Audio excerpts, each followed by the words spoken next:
Mesdames et messieurs, nous sommes le vendredi 24 décembre 2021, Zik TV, votre télé du sud du Sénégal, suivi partout dans la sous-région. Merci de votre fidélité. C'est l'heure de la grande édition du soir.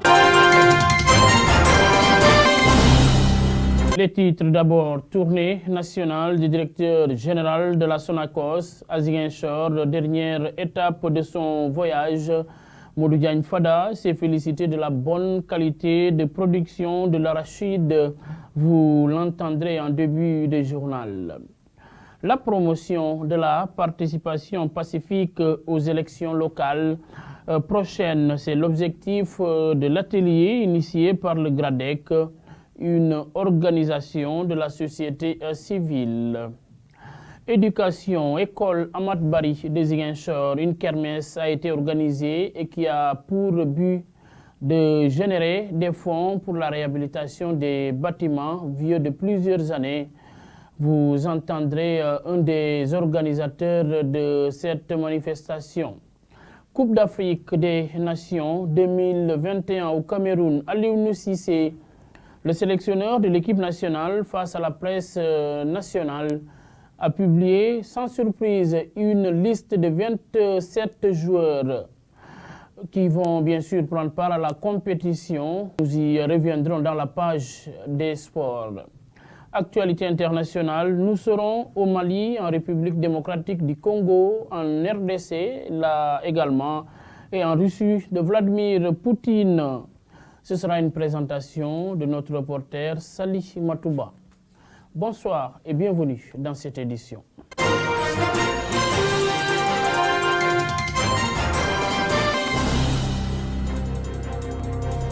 Actualité religieuse d'abord, célébration ce 24 décembre de Noël par la communauté chrétienne, une fête qui marque la naissance de Jésus-Christ. Partout à Ziguinchor, des messes seront dites notamment à l'église Notre-Dame des Pauvres de Tilène, à la cathédrale Saint-Antoine de Padoue également et à la chapelle de Kenya, où sera le député-maire de Ziguinchor, le docteur Abdoulaye Baldé, qui sera accompagné par une forte délégation, une manifestation à suivre sur les ondes de votre radio de proximité, la Zig FM. Et puis vous pourrez suivre en direct ce vendredi, comme dit précédemment, la retransmission de la messe de minuit qui est prévue à 22 h à l'église Notre-Dame des Pauvres de Tilène, un quartier de Ziguinchor. Rendez-vous sur la 100.8, c'est la radio Zig FM à partir de 21 h 30 pour ne rien rater de cette messe sur votre radio de proximité. Nous profitons pour souhaiter par la même occasion bonne fête de Noël à toute la communauté chrétienne d'ici et d'ailleurs. Le directeur général de la Sonacos, Modou Diagne Fada, est à Ziguinchor depuis hier jeudi dans le cadre d'une tournée nationale, un voyage qui intervient quelques jours après le démarrage de la campagne agricole. Modou Diagne Fada, interrogé sur l'étape de Ziguinchor par notre reporter, s'est dit satisfait de ce qu'il a vu en termes de production. Les propos de Modou Diagne Fada, recueillis par notre reporter Ibrahim Dari. C'est dans le cadre d'une tournée nationale que nous avons entamée la semaine dernière. Se termine par l'étape de Ziguinchor. Nous avons fait le tour de tous les sites de réception de graines de la Sonacos. Nous avions démarré par Louga, ensuite Diourbel, Kaolack, le point de collecte de Missirah Wadène, prochain site de réception de Idemourid, le site de réception de Sinthiou-Malem, et ensuite nous avons été à Tambacounda. Hier, nous étions à Kolda, où nous avons visité le chantier de la nouvelle Sonacos de Kolda. La commune de Dioula-Colon nous a affecté un terrain de 3 hectares dans lequel nous sommes en train d'aménager SECO, et plus tard nous allons y implanter une unité de décortiquage des greffes. Et nous avons décidé de commencer la réception au niveau de Kolda la semaine prochaine. Aujourd'hui, nous sommes à Ziguinchor, où la réception a démarré depuis quelques semaines maintenant. Et je dois me féliciter du rythme que nous avons constaté à Ziguinchor. Aujourd'hui, nous sommes à 2750 tonnes de graines collectées. Nous avons près de 40 camions qui sont en attente au niveau de Ziguinchor. Et c'est la raison pour laquelle nous avons instruit nos équipes pour faire un deuxième quart et augmenter la cadence de réception des graines. Chaque jour, nous recevons 250 tonnes. Nous pensons pouvoir monter d'ici la semaine prochaine à 500 tonnes jour pour pouvoir atteindre le plus rapidement possible l'objectif assigné à l'usine de Ziguinchor. Mais d'emblée, en termes de comparaison, déjà l'année dernière, nous avions fait pour nous une bonne campagne à Ziguinchor. Nous avions collecté plus de 11 000 tonnes que nous avons transformées en huile et en tourteau. Toute la quantité de graines collectées à Ziguinchor avait été transformée en huile brute et en tourteau. Cette année, après 4 semaines de campagne, moins de 4 semaines de campagne, nous avons 2700 tonnes. Il n'y a pas de raison qu'on ne puisse pas collecter, en tout cas, une quantité beaucoup plus importante que celle de l'année dernière. Je crois que nous sommes bien partis. La réhabilitation de certains bâtiments de l'école Ahmad Bari à travers les fonds générés de l'organisation d'une kermesse. C'est tout le sens de la cérémonie ou manifestation allant dans ce sens, tenue ce jeudi dans la dite école Sidi Ahmed Kouka, un enseignant en service dans cet établissement.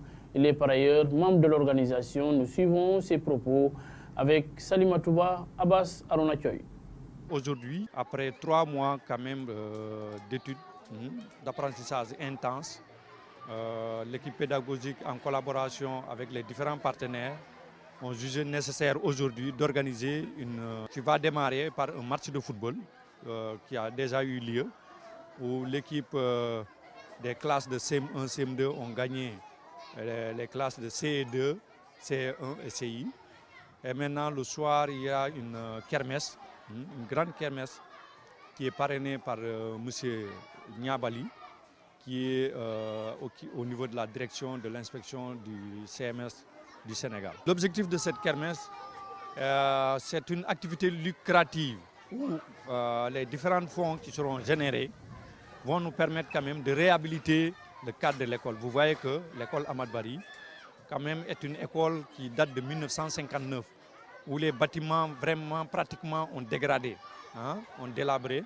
Donc nous avons jugé nécessaire quand même avec le CGE, le comité de gestion de l'école, de faire des recherches de fonds additionnels qui va nous permettre de réhabiliter les salles de classe pour permettre quand même aux enfants d'être dans des lieux sûrs, sains et protecteurs. La particularité en est que, comme je vous l'ai dit, il y a eu quand même un match de football où les enseignants se sont quand même donnés à cette activité.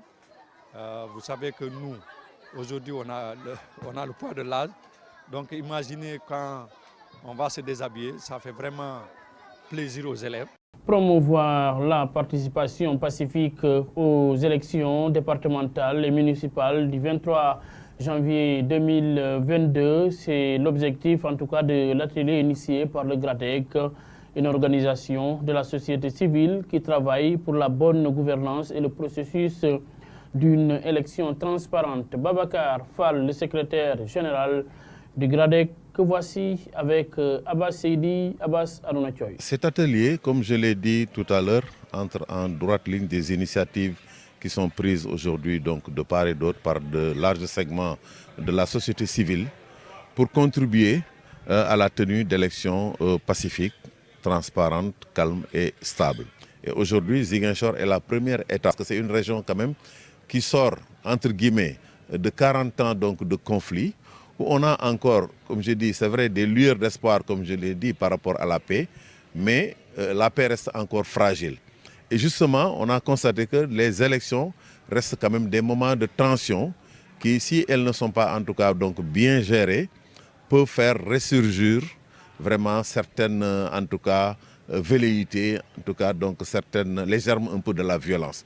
Et c'est la raison pour laquelle nous avons choisi de venir ici pour parler avec les acteurs politiques, avec les acteurs de la société civile, les femmes qui vraiment aujourd'hui donc sont très engagées dans la dynamique de paix, à savoir le collectif des femmes pour la paix en Casamance, pour aujourd'hui un retour définitif donc de la paix. Nous avons convié donc l'ensemble de ces acteurs pour échanger aujourd'hui sur cette thématique que constitue en fait la violence électorale. Ici à Ziguinchor, récemment avec la venue de certains leaders, et en tout cas les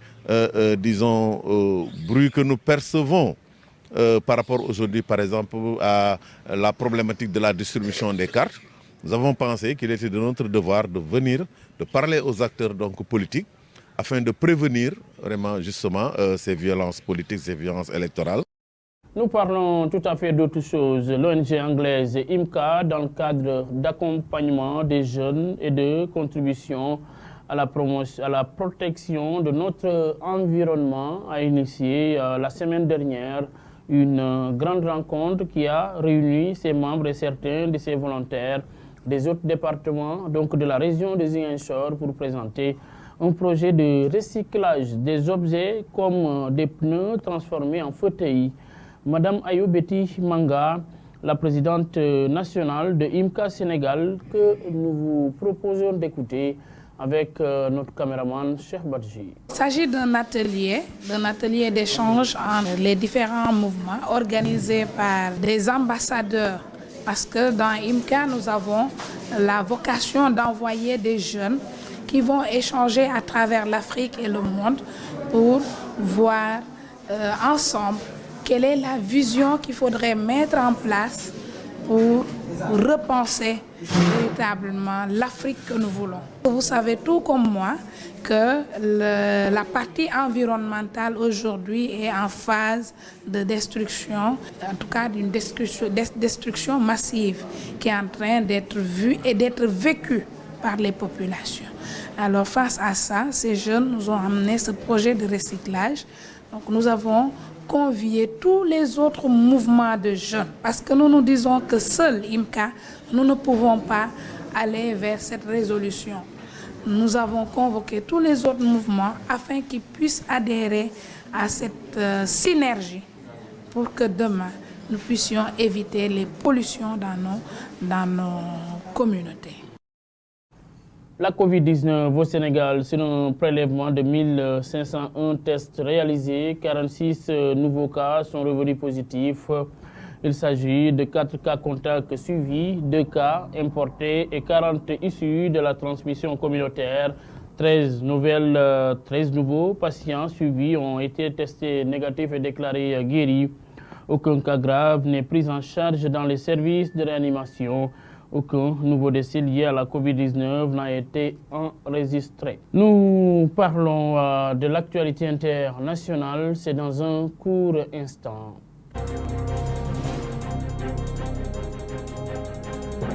Le tour du monde à la présentation. Salima Touba, bonsoir.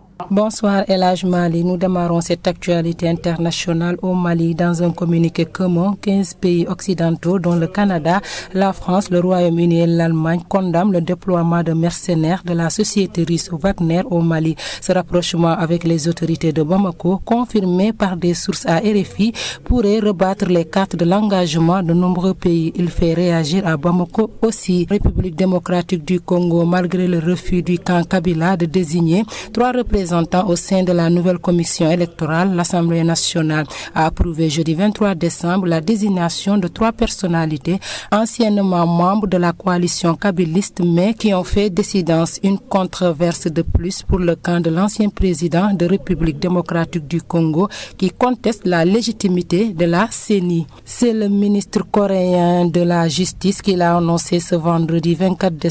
Park, 69 ans, première femme présidente de l'histoire de la Corée du Sud, avant sa destitution tout aussi inédite en 2017 et graciée. Elle avait été condamnée en 2018 à 2 décennies de prison dans une vaste affaire de corruption. Pour terminer, lors de sa conférence de presse annuelle, Vladimir Poutine a jugé positives les réactions américaines aux exigences russes pour une désescalade de la crise russo-occidentale. 2 négociateurs ont été nommés pour entamer des discussions à Genève en janvier 2022. Voilà El Hadj Malik, c'est le résumé de l'actualité internationale. Merci Salima Touba. La page des sports à présent dans un instant. D'abord, cette information en poste depuis 2006, Mamadou Diagna Ndiaye, 72 ans, qui est aux commandes du Comité national olympique et sportif, le CNOS sénégalais, depuis 16 ans, a réussi à obtenir un nouveau bail de 4 ans à la tête du CNOS. En effet, ce mercredi, à l'issue d'une assemblée générale élective ordinaire qui s'est tenue dans la plus grande discrétion à huis clos, le natif de Saint-Louis s'est vu à nouveau confier les commandes de cette structure.